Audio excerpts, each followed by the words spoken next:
Hello, welcome to Deleted Scenes. I am Pastor Matt. I am the senior pastor here at Turner Christian Church. You'll notice a couple of things are different today. First of all, I am running solo. Pastor Jack is on a well-deserved vacation, spending time with family, so he will not be with us today. And the other thing is you'll notice that the layout looks a little bit different. We are trying something new in terms of our setup. And so we're using one of our better cameras and some better lighting and a green screen, which allows us to have whatever we want as the background. And this is kind of our, just our, something I threw up onto the screen, not, anyway. So it's good to be with you. Now today we are talking about the sermon on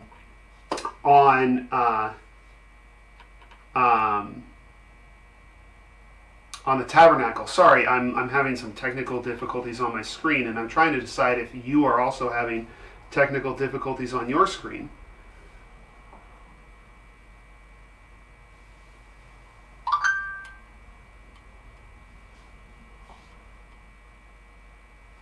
And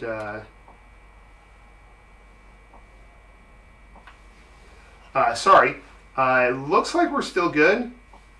And we even have a comment already. So, okay, I'm going to get back to it. I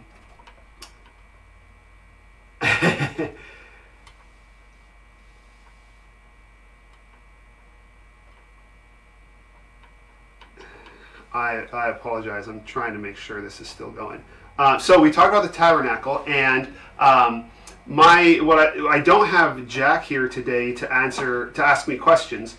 And so I have some ideas of some things I'm going to talk about. I'm basically going to talk about the parts of the tabernacle that we didn't get to cover. Those are whole sermons that we cut.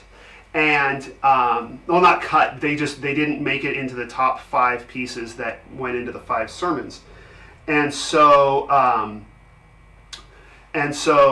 going to talk about those, but also if you have any questions that you would like to ask, please feel free to throw those up here and ask them, because I'd love to answer your questions, not just the things that pop into my head.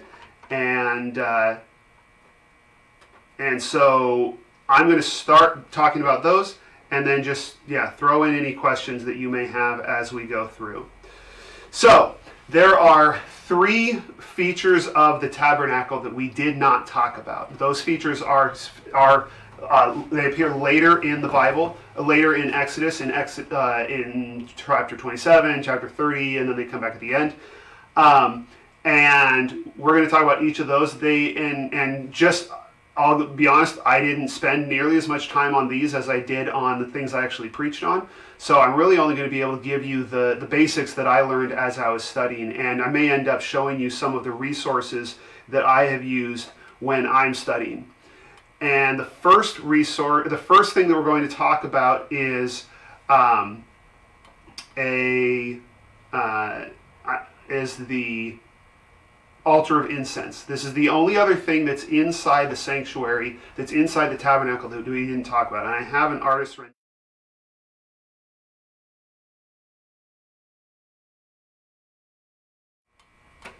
And I just realized that I'm not set up to have audio while I'm showing the slides. So I'll make sure not to talk when I'm showing you the pictures. So it was designed in the same style as the other features of the tabernacle, inside the tabernacle. So it was made out of acacia wood, it was covered in gold, it was carried on 2 poles. So it was very holy, and it had that gold theme going for it. And this altar, it was for burning things, that's what altars are for, but it only ever burned incense. There's no sense that it ever did anything else. And so the question then is, what significance does the altar of incense have? And we have a tendency sometimes to really want to read symbolism into or typology into these designs and say, well, it must have something to do with the Gospels. It must elucidate some part of the New Testament. It has a heavy symbolism to mean this thing or that thing.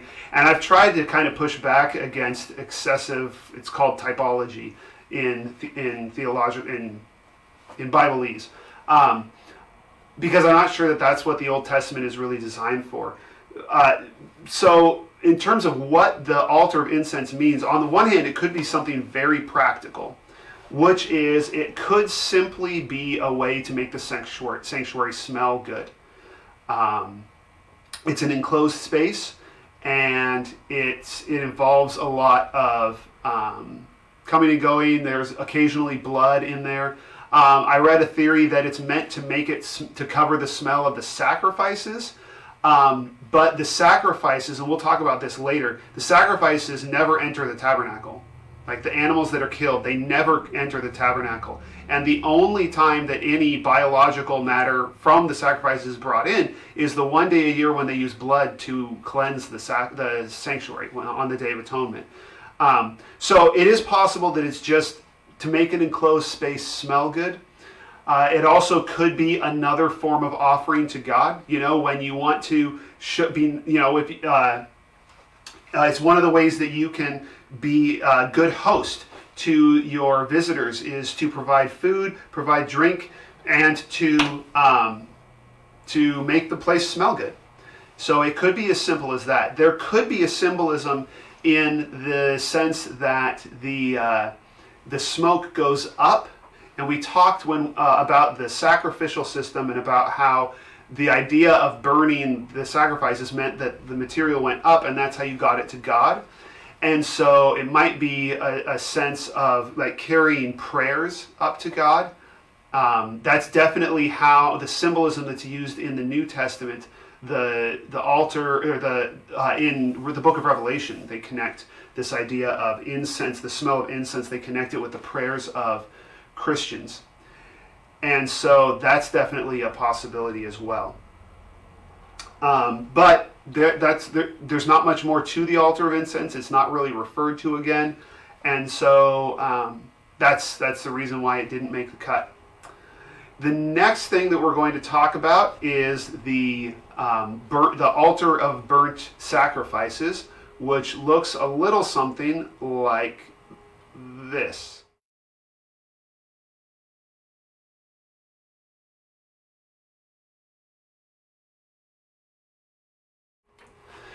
So this went outside the tabernacle, and one of the interesting things that happened, this was in the courtyard of the tabernacle. One of the interesting things is when you get into the courtyard, they stop using gold in the designs, and instead they use copper or bronze, so that this altar was made out of bronze.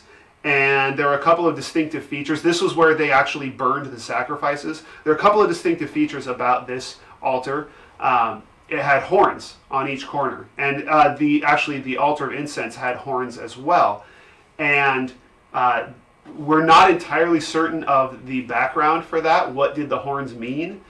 We know what they were used for, that the horns, they would sprinkle blood on the horns. That was an important part of it. There seems to also be an indication that they would tie off sacrifices at the altar. So they would tie them off at the horns. That's a possibility. And also that they had a high significance, because if you were seeking sanctuary at the temple, you would run into the temple and you would seize the horns of the altar. That happened at least once in the Old Testament. So those horns are especially significant. Another important or interesting thing about the altar of sacrifice is that it was hollow. Let me pull that picture back up for you real quick.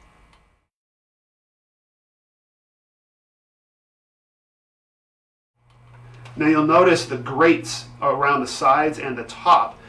It was meant to be hollow. I mean, something that big, if it were solid, would be really heavy to carry. But there's this interesting thing with there's two different. In Exodus, God gives instructions for the altar twice, and in the first one, early on, before he tells them about the tabernacle, he tells them to make it out of stone. And then we have this altar that's hollow and made of bronze. And one of the possible explanations is that they would build the altar out of stones to hold the fire, and then they would put the bronze altar over the stones to actually hold the sacrifice, kind of like the grate over your grill. So you would put it on there and you would put the sacrifice over it. One very important thing about the location of the altar is the fact that it was not in the tabernacle, it was in the courtyard. And that tells us one very important thing, similar to the fact that the bread was kept in the presence of God, but it wasn't on his side of the curtain. The food sack, or the place where they do most of the food offerings, is completely outside the tabernacle altogether. And so that means that it's very clear there is no possibility that God is actually being fed by these sacrifices. He's not eating them. He doesn't need them to sustain him. Their function is different. They're a fellowship offering. They're a way of connecting with God, not a way of sustaining God. And that is really important. If you did the small group discussion questions, you remember we talked about a couple of passages in the Old Testament where God makes it very clear. He has to tell them, you're not feeding me, you're not benefiting me, I don't need you to do these sacrifices. Basically, they wanted to use it kind of as leverage. Like, well, if we're feeding him, then he's not going to let us be attacked. He's not going to let us lose. He's certainly not going to stop us from sinning if we threaten to withhold our sacrifices. And the symbolism is very clear, although apparently the Israelites were still able to be confused about it. Now, the last item that didn't make the cut is the wash basin. I don't actually have a usable picture in that same. The pictures that I used for these images all came from the ESV Study Bible, and they didn't have a standalone image for the bronze basin, which tells you how significant, how much time the Bible actually spends on the bronze basin. It's just a big bronze bowl that would hold water for the ritual washings. And the washings, basically whenever you did a sacrifice, whenever you did a ordination, went into the temple or into the sanctuary, there are a lot of these things that you would do. Before you did them, you had to ritually wash. And that's what the bronze basin was for. So it was full of water. And we would tend to think of that as kind of a hygiene thing, like how important it is to wash your hands right now. And a lot of people have explained the washing and quarantine procedures in the Bible as good hygiene. I'm not sure how good hygiene it would have been for them to have a bowl of water that people would wash all their hands. I mean, the water gets dirty pretty quickly. The symbolism is, it's more ritual cleansing because you visibly washed your hands with water, that ritual uncleanness has been washed away. And that carries a big significance for connecting with the New Testament in terms of those practices of washing, because that is the Old Testament precursor to baptism. So what happened was they had all these washings that you were supposed to do in the temple, that the priests were supposed to do at the temple. Only the priests were required to do these things. But then the temple got destroyed, the Israelites got scattered, they rebuilt the temple, but you still had all these communities around the known world of Jews who couldn't go to the temple, couldn't do the sacrifices. And the question is, what do we do now? And the Pharisees were a group that said, hey, even though we don't have access to the temple, we can still keep the law ourselves. And we can actually, even though we're not priests, we can show our devotion to God by continuing all of these practices. And so that's where they actually took those washing practices and brought them into the everyday life of normal Jews. And these practices are continued by many Jews today. They come up in the New Testament when Pharisees will confront Jesus about why his disciples aren't doing certain washings. Jesus will use it as a criticism of them when he talks about them being whitewashed tombs, like they wash the rim of the cup, but that's all. But this idea of having normal everyday people do ritual washings, that is the ultimate language. That's where the baptism language came from, that everybody understood in the when John the Baptist comes out and starts telling people to baptize. The people knew what he was talking about. They had a category for baptism because they'd been doing all these ritual washings. In fact, there's another group that we talked about in 2019 called the Essenes, and they took it a step further where they actually made their own kind of complexes, their own monasteries where they had ritual baths, and they had all these elaborate baptisms that you had to do that were based off of the wash basin in the tabernacle. So there's a bunch of steps between the wash basin in the tabernacle and the biblical practice of baptism, but that is ultimately where it leads. All right, those are the topics that I wanted to talk about, and we do have one question that was commented on the post before we started. In the sermon, you talk about the barriers we set up to the gospel. How important is it that we try to break down some of the organic barriers in our church?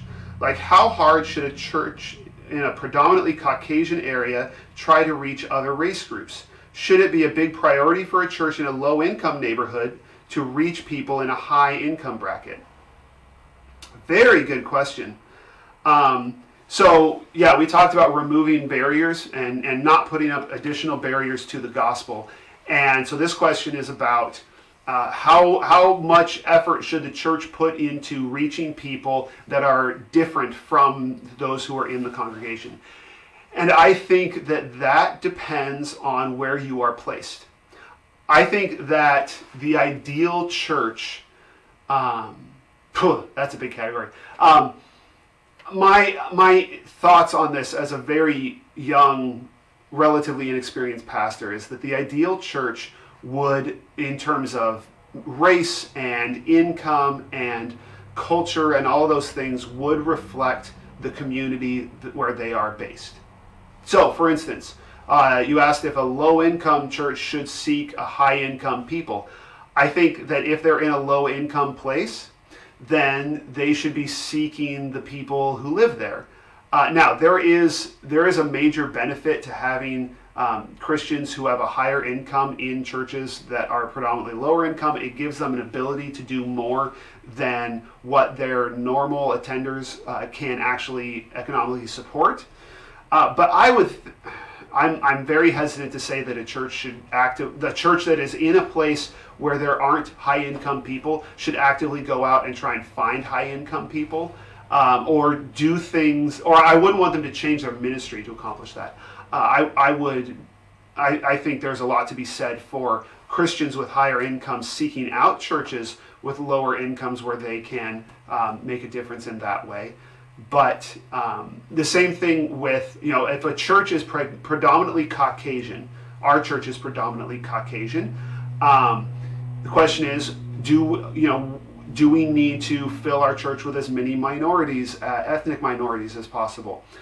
And I think that the answer is we need to try and fill our church with the people who are in our community, who are in the area that we have been given, where God has placed us. And that means that there are minorities in our area, and we want to reflect that, without meaning that we need to have token representation.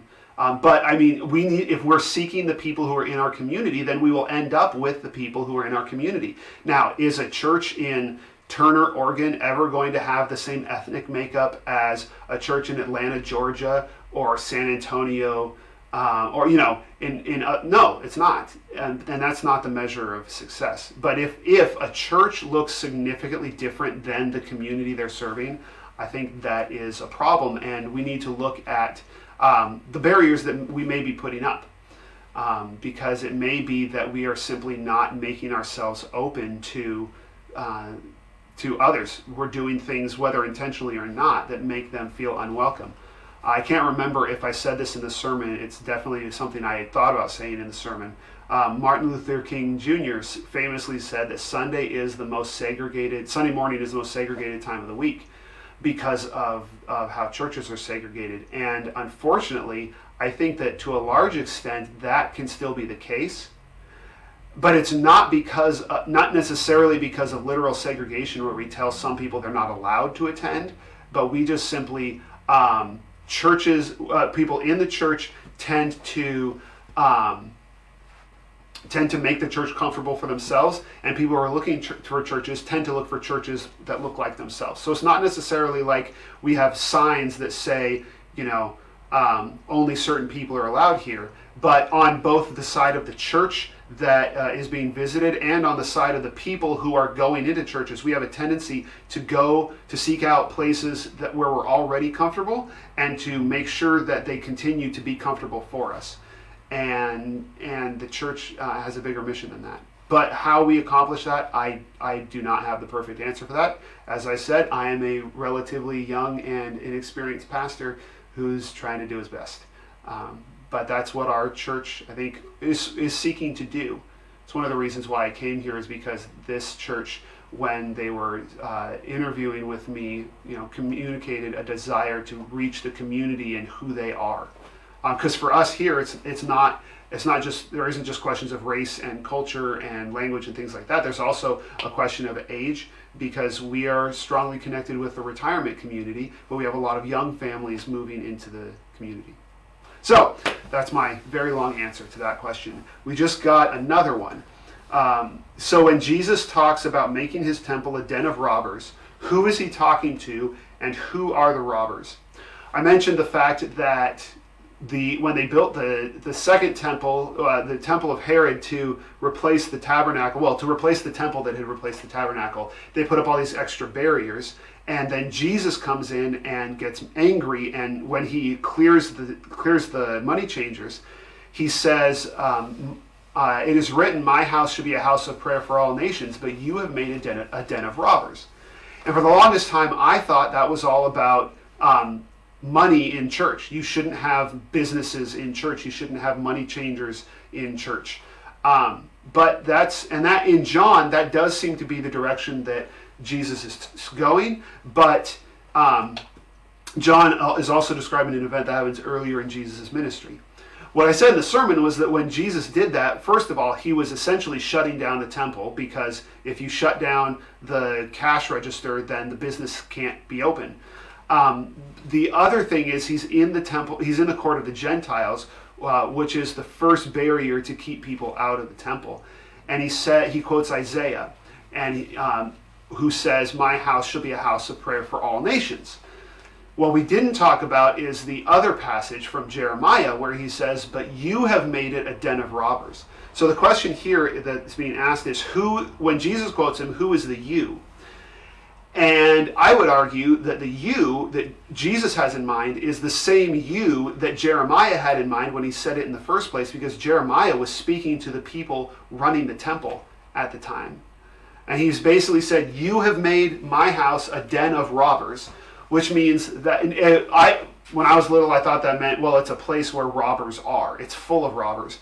But that's not what he's talking about. He's talking about a den of robbers is the place where they'll go out and rob people, and then they'll go and hide in their den to avoid soldiers.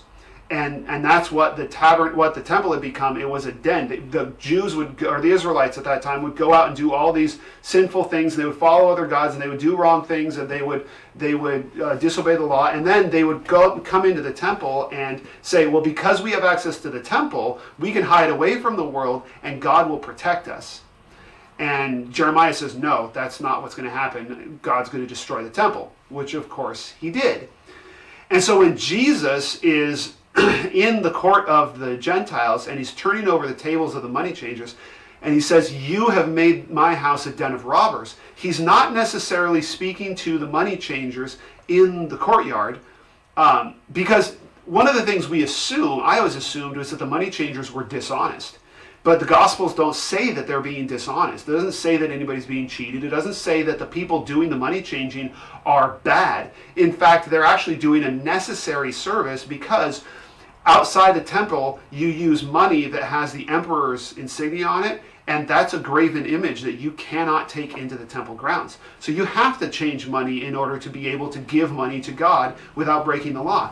Also, if you want to offer an animal sacrifice and you live in Rome, you're not going to bring your goat with you, because the goat might die, and then the whole trip is wasted before you even get to Jerusalem. So you bring money that's not going to die, and you buy a goat to give the sacrifice. These are good and important things.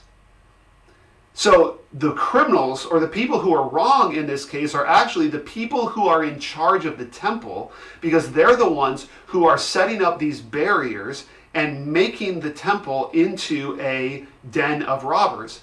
Because here's the thing about dens. They only work if they have barriers, right? Dens, when you go and when a robber hides in his den, the purpose of the den, first, is it hides him. And second, if he gets attacked, it's got walls to protect him. The same thing is happening with the temple. The temple only works as a den of robbers if it has walls, if it keeps people out. If it has access, if everyone has access, it completely changes the feel and the meaning of the building. So the people that Jesus is talking to are the Jewish leaders who have control and authority over the temple. The exact same people who end up trying to kill him that week and do kill him that week.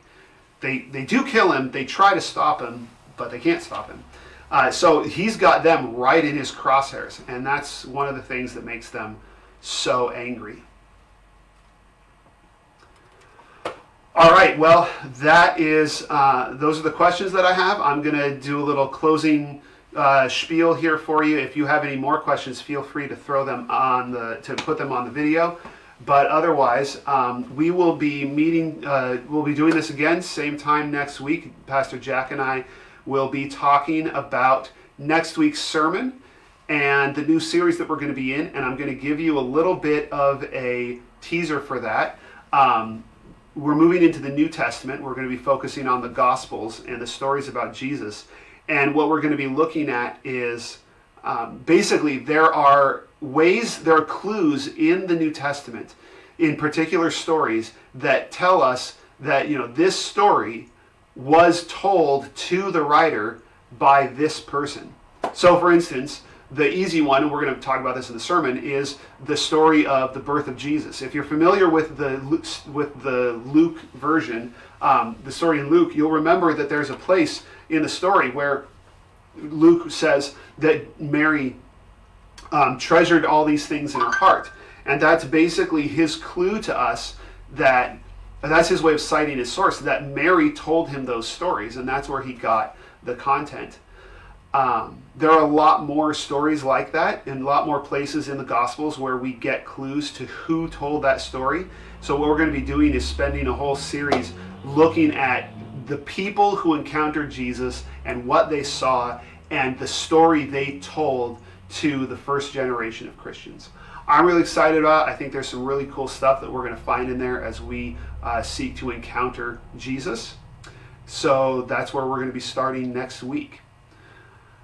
Thank you so much for joining with us. I am looking forward to meeting with you again next week with Pastor Jack. Stay healthy, stay hopeful, and go in peace to love and serve the Lord. Bye.